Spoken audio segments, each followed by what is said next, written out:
Hello everyone. I hope you all are doing well and I'm amazed by your responses on this editorial series. So I welcome you all to The Hindu and Indian Express editorial analysis. जहां पे दोनों newspaper में जो भी best editorials होते हैं important लगते हैं मेरे को उनको मैं थोड़ा सा आपके लिए कंसाइज पॉइंट्स में लेकर आती हूँ और अपने साइड से उनमें कुछ वैल्यू एडिशन भी आपके लिए करके देती हूँ। सो चलिए लेट्स स्टार्ट। सो आज हम दो एडिटोरियल्स डिस्कस करेंगे। एक मैंने द हिंदू से निकाला है और दूसरा I have taken from the Indian express. ठीक है, one is about judicial accountability. ठीक है, कैसे हम जुडिशियल करप्शन को टैकल कर सकते हैं बिकॉज रिसेंटली जो जस्टिस यशवंत वर्मा केस हुआ है, ठीक है, जहां पर हमें उनके घर में बहुत सारे पैसों के बंडल्स वगैरह मिले थे। तो उसके रिगार्डिंग जो चल रहा है तो ये एडिटोरियल आया हुआ है। This is an important topic, मुझे बहुत ज्यादा गट फीलिंग आ रही है एंड स्पेशल ऑब्वियसली क्योंकि जुडिशरी पे क्वेश्चंस आते रहते हैं।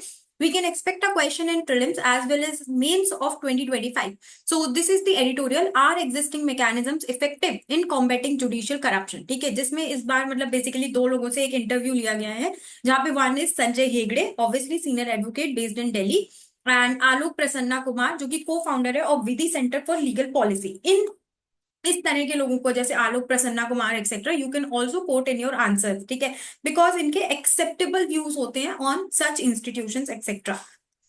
चलो जो देखते हैं सबसे पहले तो बेसिकली इसको मैंने एक क्वेश्चन फॉर्म में आज से एड्रेस करने की कोशिश किया आप लोगों के लिए। मैं भी कुछ ना कुछ इनोवेट करती रहती हूँ। So just give me a minute. Question form में इसको दिया है ताकि आपको बेटर समझ आए। ठीक है, आपकी आंसर राइटिंग स्किल्स भी बढ़ जाएंगे। तो यहाँ पर ये क्वेश्चन हो सकता है, that is judicial accountability is essential for upholding the rule of law in a democracy in light of recent controversies critically examine the effectiveness of existing mechanisms to tackle judicial corruption। और एक way forward भी हमको बताना है। ठीक है, तो जैसे कि इसका रीसेंट कॉन्टेक्स्ट अभी अगर हम देखें यहाँ पर तो दैट इज कि जुडिशरी जो है वो हमारा, इसमें आप इंट्रोडक्शन इसका इस तरह से लिख सकते हो कि जुडिशरी जो है वो गार्जियन है of constitutional values. Recent instances जैसे कि जस्टिस यशवंत वर्मा केस ने नेशन वाइड कॉन्ट्रोवर्सी स्पार्क कर दिया। ठीक है, चलो आगे बढ़ते हैं। नाउ चैलेंजेस, इसमें बेसिकली सबसे पहले यही पूछा है क्या क्या चैलेंजेस है। तो चैलेंजेस क्या क्या है इन टैकलिंग जुडिशियल करप्शन। तो सबसे पहले इनइफेक्टिव इम्पीचमेंट मैकेनिज्म है, जैसे कि जस्टिस वी रामास्वामी, इनके के अगेंस्ट भी काफी ज्यादा करप्शन के केसेस थे, लेकिन क्योंकि इम्पीचमेंट मैकेनिज्म इटसेल्फ इतना टफ है कि इनको इम्पीच करना बहुत ज्यादा डिफिकल्ट हो गया। ओके, हमें 2/3 मेजोरिटी चाहिए, फिर एक जुडिशियल कमिटी बनेगी, ये सब चीजें जिसकी वजह से इनको नहीं इम्पीच कर पाए हम। फिर एक और चैलेंज जो है ताकि क्योंकि जुडिशरी इफेक्टिवली काम नहीं कर पा रही है, दैट इज की जो opaque appointment process specially the collegium system. ठीक है, कोई हमें नहीं पता है कि कौन से मेरिट के बेसिस पे आप किसी को अपॉइंट कर रहे हो एज अ हाई कोर्ट जज और एज अ सुप्रीम कोर्ट जज। The resignation of Justice S N Shukla, Allahabad High Court, who faced corruption allegations but was allowed to continue judicial work for years due to lack of consensus between judiciary and executive, highlight systemic opacity. ठीक है, फिर week enforcement capacity है, जैसे कि justice निर्मल यादव का case अगर हम देखें, कैश एट जजेस डोर, इस स्कैम में इनको अक्यूज किया गया था and was acquitted in 2023 after nearly 15 years despite एक Supreme Court inquiry committee recommending prosecution. Okay, तो जो एनफोर्समेंट है, ठीक है, अगर कोई करप्शन के केस में फंसा भी है तो उसको हटाने के लिए लाइक इट टेक्स ईयर्स, तो लोगों को इतना कोई डर नहीं है। Then transparency, ad hoc transparency, Justice Verma के केस में जैसे कि सुप्रीम कोर्ट को पब्लिकली एक रिलीज करना चाहिए था video evidence of recovered cash to counter public scepticism, a reactive not institutionalised form of transparency. Then reluctance for public scrutiny due to contempt laws, तो कंटेम्प्ट ऑफ कोर्ट लॉज इतने strict हैं कि public scrutiny नहीं हो पाती है। जैसे कि advocate Prashant Bhushan was convicted of contempt in 2020 for comments on judiciary reflecting कि अगर आप उसके अगेंस्ट कुछ भी लोग बोलोगे तो आपके ऊपर कंटेम्प्ट ऑफ कोर्ट लग जाएगा। देन कॉन्स्टिट्यूशनल प्रोविजंस क्या क्या है जुडिशरी के लिए। सो 124 क्लॉज 4 और 270 प्रोवाइड फॉर जज रिमूवल वाया इम्पीचमेंट। आर्टिकल 50 जो है वो सेपरेशन ऑफ पावर्स के लिए एडवोकेट करता है and 235 grants high court control over lower judiciary. अगर हम इस समय देखो, obviously we are talking about criticism, judiciary की क्रिटिसिज्म का हम बात कर रहे हैं, बट इस समय इट इज वेरी इंपॉर्टेंट कि हमें इंपॉर्टेंस ऑफ जुडिशरी के बारे में भी पता हो। तो इंपॉर्टेंस एज इन कि ये फंडामेंटल राइट्स हमारे प्रोटेक्ट करता है, जैसे कि केशवानंद भारती केस में चेक करता है एग्जीक्यूटिव पावर को, for example ADM Jabalpur case में रूल ऑफ लॉ को मेंटेन करता है स्पेशली फॉर मार्जिनलाइज सेक्शंस। ठीक है, तो जुडिशरी एक इंपॉर्टेंट रोल भी प्ले कर रहा है, although there are some issues associated जिनको रेक्टिफाई कर सकते हैं थ्रू अ वे फॉरवर्ड। तो हमें क्या करना है कि ट्रांसपेरेंसी को इंस्टीट्यूशनलाइज करो, जैसे कि जस्टिस डीवाई चंद्रचूड़, जिन्होंने इनिशिएट किया था the publication of collegium decisions and reasons, ठीक है। फिर judicial standards and accountability bill को रिवाइव कर सकते हैं हम। पीयर रिव्यू और बार काउंसिल के इनपुट्स लेकर आ सकते हैं, जैसे कि संजय हेगड़े ने भी समझाया इसमें कि फॉर्मलाइजिंग कोर्ट कॉरिडोर मर्मर्स, मतलब क्या होता है, कहीं पे अगर किसी इंस्टीट्यूशन में कुछ हो रहा है, मे बी कोई करप्शन का केस है, कुछ हो रहा है, तो आपस के लोगों को तो पता चल जाता है, तो आप तभी के तभी एक्शन लो ना, वेट क्यों कर रहे हैं कि कोई पैसे के बंडल मिले हमको। इंडिपेंडेंट जुडिशियल ओम्बड्समैन कर सकते हैं। नेचुरल जस्टिस और ट्रांसपेरेंसी, जैसे कि यहाँ पर इस आर्टिकल में आलोक प्रसन्ना कुमार ने बोला कि ट्रांसपेरेंसी जो है वो सिस्टमैटिक होनी चाहिए, साथ में राइट ऑफ अक्यूज जजेस को भी प्रोटेक्ट करें आप। ओके, कंटेम्प्ट लॉज को थोड़ा लिबरलाइज कर सकते हैं, that is what is being said in this editorial as well. Conclusion, यहाँ पर मैंने आपको एक अच्छा सा कोट दिया है जो कि Justice V R Krishna Iyer ने दिया था।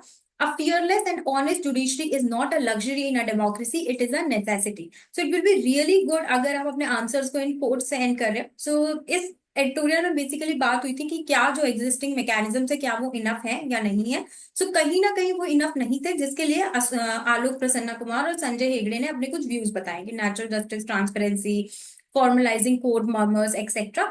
और बाकी चीजें मैंने आपको एडिशन के तौर पे बताई हैं, और इसमें कुछ चैलेंजेस भी बताए थे कि जुडिशियल करप्शन से रिलेटेड क्या क्या चैलेंजेस, जैसे कि जस्टिस निर्मल यादव का केस हो गया, तो वो मैंने इनकॉर्पोरेट किया, साथ में अपनी साइड से कुछ वैल्यू एडिशन डाला है। ओके, चलो।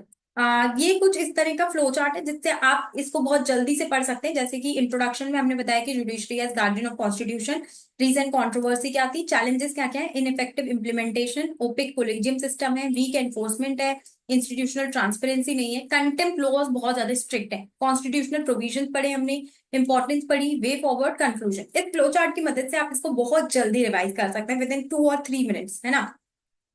एंड अगर आपको सीखना है कि विम्सिकल डायग्राम कैसे बनाते हैं, do let me know in the comment section. तो मैं आपको बता दूंगी कि इसको कैसे बनाया जाता है यूजिंग चैट जीपीटी। ओके, चलो। Startups need and enabling climate, ठीक है। नेक्स्ट ये है जो कि सुबिमल भट्टाचार्य जी ने एडिटोरियल लिखा है इन द इंडियन एक्सप्रेस, जहां पे उन्होंने बात की है कि स्टार्टअप्स को एक इनेबलिंग क्लाइमेट की जरूरत है, ठीक है। तो बेसिकली ये आ रहा है in the context of recently जो हमारे कॉमर्स एंड इंडस्ट्री मिनिस्टर थे, मिनिस्टर हैं पीयूष गोयल जी, उन्होंने एक प्रोवोकेटिव क्रिटिक किया है इंडियन स्टार्टअप इकोसिस्टम का, ठीक है। उन्होंने बोला है कि he questioned the direction of Indian startups and limited their focus on consumer-driven ventures like food delivery apps, quick commerce, and boutique brands such as fancy ice creams and cookies, ठीक है। तो वो बोल रहे हैं कि जो इंडिया का स्टार्टअप है वो मेनली आइसक्रीम और इस सब चीजों पे फोकस कर रहे हैं। ऑन दी अदर हैंड हमें चाइना का देखना चाहिए जो कि इलेक्ट्रिक व्हीकल्स और इन सब पे फोकस कर रहे हैं। तो इस कॉन्टेक्स्ट में इन्होंने बोला है कि जो हमारे स्टार्टअप है उनके पास इतने रिसोर्सेज भी नहीं है, इतना इलेबलिंग एनवायरमेंट नहीं है, आप वो क्रिएट करो, स्टार्टअप्स वहां भी करने लगेंगे। ओके, नाउ लेट्स स्टार्ट, ठीक है। So recent development, significance, challenges and way forward for startups in India, highlight the government initiatives. यहाँ पे मैंने आपको गवर्नमेंट इनिशिएटिव्स भी बताया जो स्टार्टअप्स के लिए लिए गए, ठीक है। सो इन्होंने रिसेंटली ये क्रिटिसाइज किया, ओके। इसमें एक डिबेट आ गई है ना। थ्राइविंग स्टार्टअप इकोसिस्टम के लिए क्या क्या होना चाहिए, innovation, research and development investment होनी चाहिए, रिस्क कैपिटल, वेंचर कैपिटल होगा तभी तो स्टार्टअप बना पाएंगे भाई, पैसा कहाँ से आएगा।